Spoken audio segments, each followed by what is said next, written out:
Galerinha bonita, professor Marcos Cunha na área para o nosso projeto Fiquem em Casa Aprendendo da plataforma Gonçalves Dias. Galera, é um prazer imenso estar aqui com vocês, podendo compartilhar um pouco desse lindo conhecimento que é a geografia.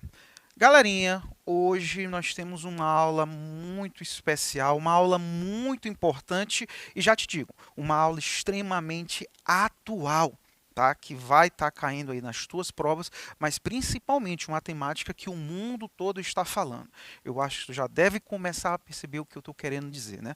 Hoje, galera, nós vamos falar sobre a formação de territórios e as disputas geradas nesta formação, tá? O que nós vamos falar especificamente, Marcos? Nós vamos falar relembrar, né, o que é o território. Nós já tivemos uma aula sobre esses conceitos geográficos e depois nós vamos focar, tá certo, em algumas disputas territoriais e conflitos, tá? E nós vamos focar especificamente em duas, tá? O conflito entre Israel e Palestina, tá? E vamos falar sobre o atualíssimo conflito entre Rússia e Ucrânia, a guerra da Rússia que todos estão vendo, tá certo? Então é uma temática extremamente atual.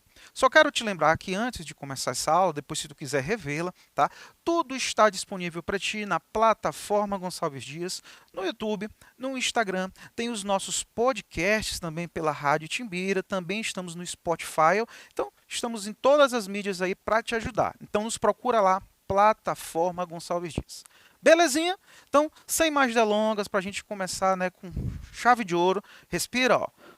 Oxigênio, teu cérebro e vamos para cima, que tem muita coisa bacana aqui atual.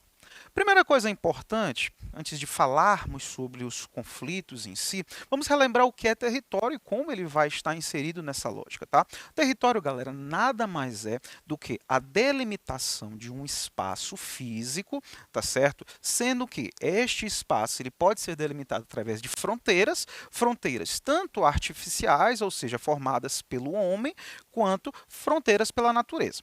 Mas o mais importante de tudo, na formação de um território, nós temos aí uma relação de ordem e de poder dentro deste espaço, tá certo? Então, veja, por exemplo, esta imagem, nós temos aqui a América do Sul, e nós temos, por exemplo, o território brasileiro, nós temos o seu limite territorial, as suas fronteiras, e dentro deste espaço, nós temos aí uma relação de poder, né? Nós temos as nossas leis, que vão aí estabelecer o regramento social, e, consequentemente, né, nós vamos ter aí uma organização.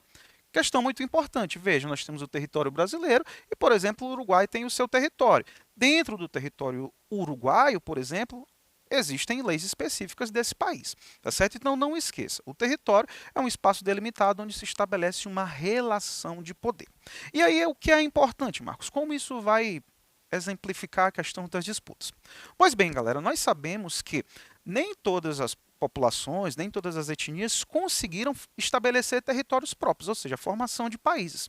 Então nós vamos ter em todas as partes do mundo, tá certo? De maneira mais intensa ou não, nós vamos ter aí disputas territoriais, ou seja, disputas pela formação de um espaço, né, pelo estabelecimento de um espaço onde as pessoas possam se organizar, né, viver de acordo com os seus princípios.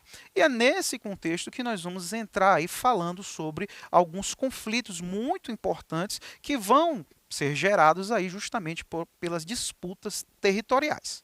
Bacana? Então, muito fácil, né?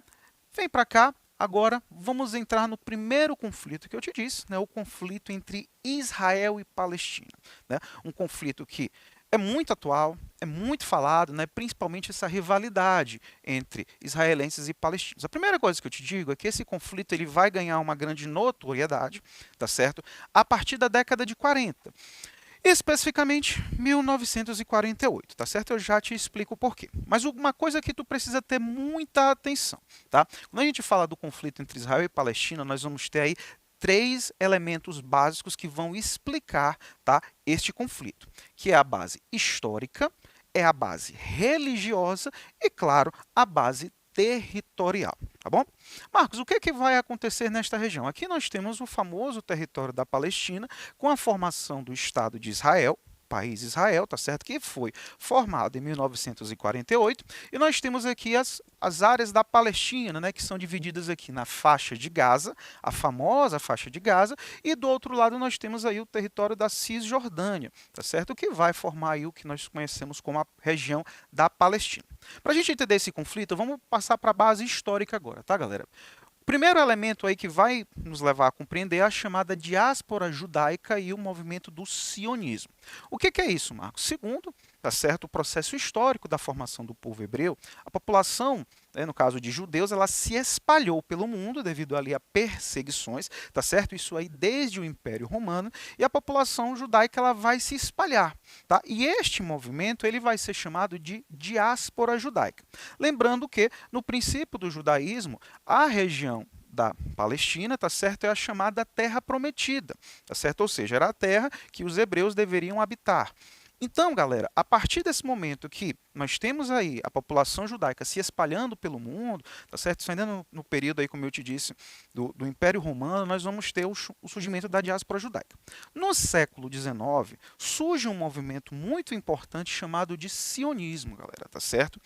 Criado por um jornalista chamado Theodor Herzl, tá? Que defendia o quê? O retorno dos judeus para a sua terra prometida, galera, tá? A área onde hoje está o Estado de Israel. Só que isso, galera, no final do século XIX, tá certo, ali para 1890, nós tínhamos toda esta região ocupada, tá, pela Palestina, ou seja, nós estávamos ali ocupados por muçulmanos, tá? E o que vai acontecer? Nós vamos ter uma grande migração a partir daí desse movimento do sionismo de judeus que vão começar a ocupar essa região onde ainda não existiu o Estado de Israel. Mas aí, galera, nós vamos ter no século XX as duas grandes guerras, né? Principalmente na Segunda Guerra Mundial, nós sabemos que a população judaica ela vai ser uma das grandes vítimas desse massacre através do processo do Holocausto, né? Nós vamos ter aí os judeus sendo perseguidos e exterminados, onde milhões de judeus, né, vão ser assassinados aí pelo regime nazista, tá? E esse movimento do sionismo ele ganha mais força ainda, porque é uma justificativa de que se os judeus tivessem um Estado próprio para que eles pudessem se organizar e se defender, o Holocausto ele seria minimizado. Então, acaba, né, a Segunda Guerra Mundial, os judeus saem, né, como eu acabei de te frisar, como grandes vítimas desse processo, e a questão de Israel ganha força. A partir da criação da ONU em 1948, tá certo? Nós vamos ter uma das primeiras ações da ONU, a criação do Estado de Israel, do Estado judaico, onde na região da Palestina, galera. Como assim, Marcos? O Estado ele foi simplesmente criado e esta região ela foi dividida, tá certo? Em duas. Uma parte para a população de Israel e uma parte, tá, para a população muçulmana, a população da Palestina. E nós tínhamos aí um elemento central que tu precisa estar atento. A cidade de Jerusalém, galera, tá? A cidade de Jerusalém é uma cidade muito importante do ponto de vista religioso, tanto para os judeus, quanto, por exemplo, para os muçulmanos. Vou te dar um exemplo muito bacana para exemplificar a importância dessa cidade, é um filme chamado Cruzada. Tá? Eu até te recomendo assistir. Tá? É um filme muito bacana que fala sobre a disputa de Jerusalém entre justamente os cristãos e, no caso, os muçulmanos. E essa cidade, como eu te disse, ela tem uma importância religiosa para ambos os povos. Então, na divisão da região da Palestina entre Israel e palestinos e muçulmanos, nós vamos ter o estabelecimento da cidade de Israel como uma zona internacional, de Jerusalém, com uma região internacional organizada pela ONU. Só o que vai acontecer? Olha aqui, Marcos. Então veja, antes de 1946, né, nós tínhamos aqui a região da Palestina, Israel não existia. Nós vamos ter em 1947 para 48, né, nós vamos ter o surgimento do Estado de Israel dentro dessa região. E nós vamos ter a divisão aí entre dois povos, tá? Logo, galera, quando o Estado de Israel ele é formado, entenda-se bem, esse é um elemento muito importante. O Estado de Israel ele foi criado com um grande apoio dos Estados Unidos, tá certo? Uma potência militar. Então, o Estado de Israel, quando ele surge com uma grande força, com um grande poderio bélico, galera, tá? E os países ao entorno dessa região, como por exemplo o próprio Egito, a própria Síria, o próprio Líbano, não aceitam, tá certo? Juntamente, claro, com a população muçulmana da Palestina, não aceitam a formação do Estado de Israel. E a partir daí nós vamos ter uma série de conflitos, tá certo? Entre muçulmanos e judeus. A primeira delas, galera, tá, vai ser justamente a guerra árabe-israelense, onde esses países vão se unir, tá certo, para impedir a criação do Estado de Israel e a expulsão, no caso dos judeus. Só que estes países não obtêm êxito, Israel derrota todos eles, e nós vamos ter a partir daí, galera, Israel se consolidando como uma grande força, principalmente militar nessa região. Em 1967, tem uma das guerras mais famosas, que é a Guerra dos Seis Dias, onde Egito, a Síria, o Líbano tentam atacar o Estado de Israel, e em 6 dias Israel derrota todos eles, tá? E como consequência dessa guerra, inclusive, o Estado de Israel ele vai aumentar, tá, a sua zona territorial. Veja, por exemplo, aqui, galera, tá? Quando a Guerra de 6 dias acabou, o Estado de Israel ele vai tomar as colinas de Golã, por exemplo, na região da Síria, e vai tomar a Península do Sinai, que pertencia, tá, ao Estado do Egito. Posteriormente, tá certo? Em 82 especificamente, o Estado de Israel devolve a Península do Sinai para o Egito, contanto que o Egito aceite a presença do Estado de Israel nesta região. E assim é feito, tá? E o que nós vamos perceber a partir daí, galera, também vai ser a expansão do Estado de Israel sobre a área dos palestinos. Perceba bem que a região da Palestina, que está em vermelho, ela começa a diminuir de tamanho, tá? E aí nós vamos ter a região da Palestina sendo dividida em duas faixas muito claras. A chamada faixa de Gaza e a região da Cisjordânia, galera, tá certo? Vão existir outros conflitos a partir daí também, como o chamado dia do Yom Kippur, onde estes países, Egito, a própria Síria, o Líbano, vão tentar, tá, invadir o Estado de Israel. O dia do Yom Kippur é um dia de feriado, é o dia do perdão, só que Israel, como eu te disse, era mais forte militarmente e reprime esses ataques. Nós vamos ter também a Intifada, que é uma revolta popular, tá certo, da população muçulmana da Palestina, onde eles começam a atacar paus e pedras, tá, no poderio bélico aí, militar, né, em relação a Israel, mas também são duramente reprimidos. E Jerusalém, Marcos, como fica? Nós vamos perceber que Jerusalém ela vai começar a ficar sob domínio israelense, tá? E nesse contexto vão surgir dois partidos muito importantes para esta região. O primeiro deles é o Hamas e o segundo é o Al-Fatah.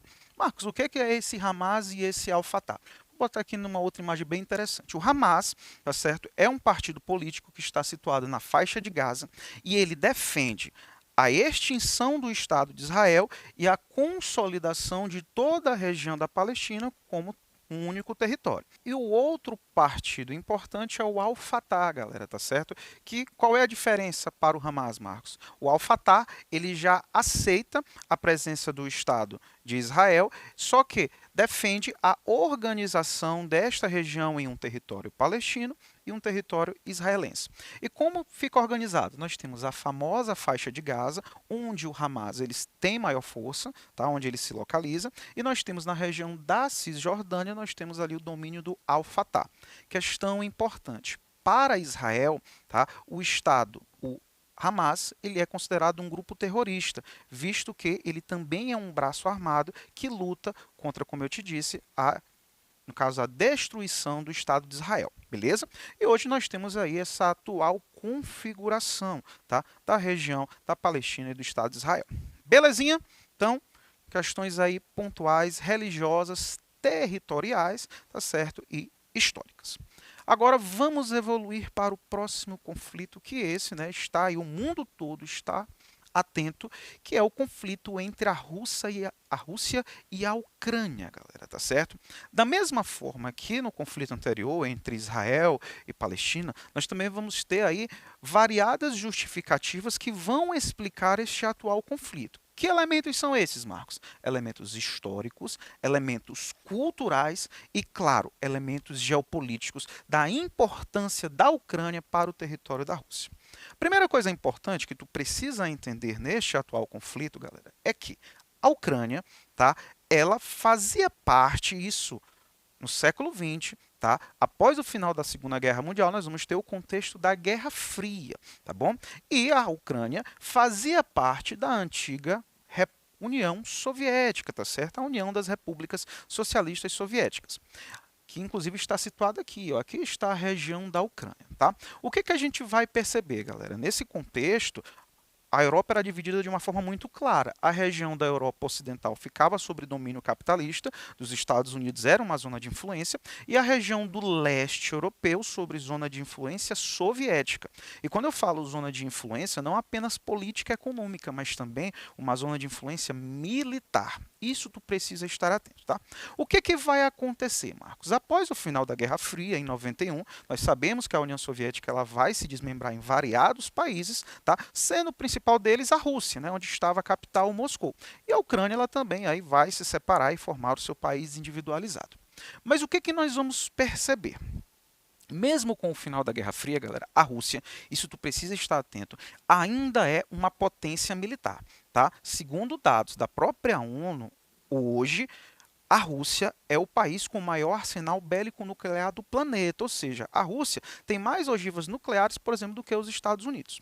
E o que vai acontecer? Nós vamos perceber, galera, que a partir do final da Guerra Fria, especificamente a partir aí de 97, nós vamos ter a ampliação da chamada OTAN sobre o leste europeu.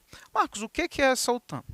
É o braço militar, tá certo, que foi formado no contexto da Guerra Fria para proteger os países ocidentais de uma possível intervenção socialista. Tá? Acabou a Guerra Fria, mas a OTAN continua existindo como esse braço militar de uma proteção dos países da Europa Ocidental. E o que nós vamos perceber? A OTAN ela vai começar a se expandir para as antigas regiões de influência soviética, inclusive de influência da Rússia. Vou te dar um exemplo muito claro aqui, galera, das chamadas repúblicas bálticas, tá? Letônia, Lituânia e Estônia, onde está aqui 1, 2, 3, estas regiões faziam parte da União Soviética e hoje fazem parte da OTAN.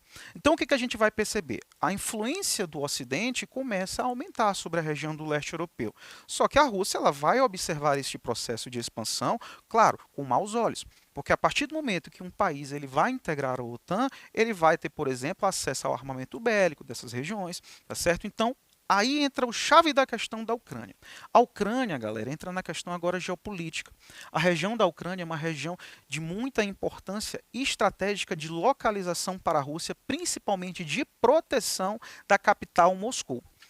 O que vai deflagrar essa crise, Marcos? É a aproximação da Ucrânia em relação à OTAN e principalmente ao Ocidente. A Ucrânia ela estava a um passo de entrar na OTAN, então imagina, por exemplo, galera, a OTAN situando bases militares na porta da Rússia. A Rússia não ia permitir isso. E é isso que vai deflagrar aí este atual conflito, galera, tá certo? A expansão da OTAN para o leste europeu. Uma outra questão muito importante, galera, tá? É justamente a questão cultural. Quando nós vamos analisar a formação cultural da população russa, desta região ucraniana, nós vamos perceber que existe um traço étnico muito semelhante entre eles. Tanto é que existem regiões na Ucrânia onde o idioma, por exemplo, mais falado é o russo, a própria religião é a cristã ortodoxa, ou seja, existe uma semelhança, existe uma aproximação muito forte com laços russos.